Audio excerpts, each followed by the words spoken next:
একবার এক রাজা তার 3 মন্ত্রীকে ডেকে বললেন, এই নাও, তোমাদেরকে একটি করে খালি বস্তা দিলাম।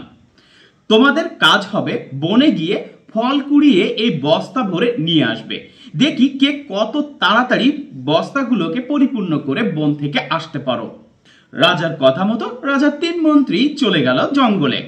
জঙ্গলে যেয়ে প্রথম মন্ত্রী চিন্তা করলো, রাজা যেহেতু বলেছেন, তাহলে বনের ভালো ভালো ফলগুলো বেছে কুড়িয়ে সেগুলো দিয়ে বস্তা পরিপূর্ণ করি।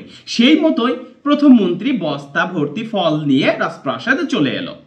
দ্বিতীয় মন্ত্রী চিন্তা করলো, রাজা তো আর সব ফলগুলো বেছে ঘুটিয়ে দেখবেন না, তাহলে বনের আজে বাজে পচা সব রকমের ফল দিয়ে বস্তার নিচের অংশ পূর্ণ করি, পরে উপরে কিছু ভালো ফল দিয়ে পরিপূর্ণ করে সেও প্রথম মন্ত্রীর মতো রাজপ্রাসাদে চলে আসলো। অন্যদিকে তৃতীয় মন্ত্রী চিন্তা করলো, রাজার এত সময় কোথায় যে বস্তা খুলে বস্তার ভিতরে কিরকম ফল আছে এগুলো চেক করবে। রাজা তো শুধু দেখবে যে বস্তা পরিপূর্ণ আছে কিনা। তাই সে বুদ্ধি খাটিয়ে বনের মরা পাতা, ঘাস, কাঠ, বিভিন্ন আবর্জনা দিয়ে তার বস্তা পরিপূর্ণ করে রাজপ্রাসাদে চলে আসলো। 3 মন্ত্রী রাজার দরবারে হাজির। রাজা সবার বস্তা পরিপূর্ণ দেখে মহা খুশি হলেন। তিনি বস্তাগুলো খুলেও দেখলেন না। তৃতীয় মন্ত্রী তার নিজের বুদ্ধির কথা মনে করে নিজে নিজে আনন্দ করতে লাগলো এবং নিজেকে অনেকটা বুদ্ধিমানও মনে করতে লাগলো।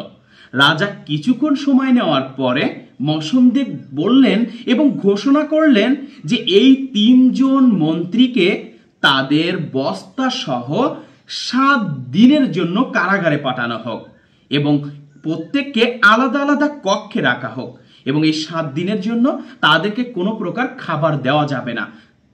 যেই কথা সেই কাজ, এই 3জন মন্ত্রীকেই কারাগারে পাঠিয়ে দেওয়া হলো। প্রথম মন্ত্রী তার বস্তার ভালো ফলগুলো এই 7 দিন ধরে খেয়েই বেশ আরামে কাটিয়ে দিল।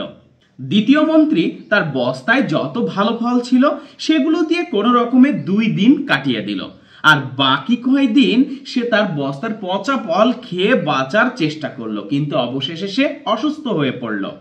তৃতীয় মন্ত্রীর বস্তায় কোনো ফল ছিল না, তাই সে কোনো কিছুই না খেতে পেরে ওই কারাগারেই মারা গেলেন। এই গল্পের শিক্ষণীয় বিষয়টি হলো কি জানেন? যদি আমরা ফাঁকি না দিয়ে কোনো কাজকে সঠিকভাবে শিখি, পড়ালেখা করি বা নিজের কাজের উপরে গুরুত্ব দিই, তাহলে আমরা যখন আমাদের কর্মক্ষেত্রে যাব তখন আমাদের ওই শেখা কাজ দিয়েই আমরা আমাদের জীবনটাকে সুন্দরভাবে অতিবাহিত করতে পারবো এবং আমরা আমাদের জীবনটাকে সুন্দরভাবে আমাদের কর্মক্ষেত্রে উপভোগ করতে পারবো।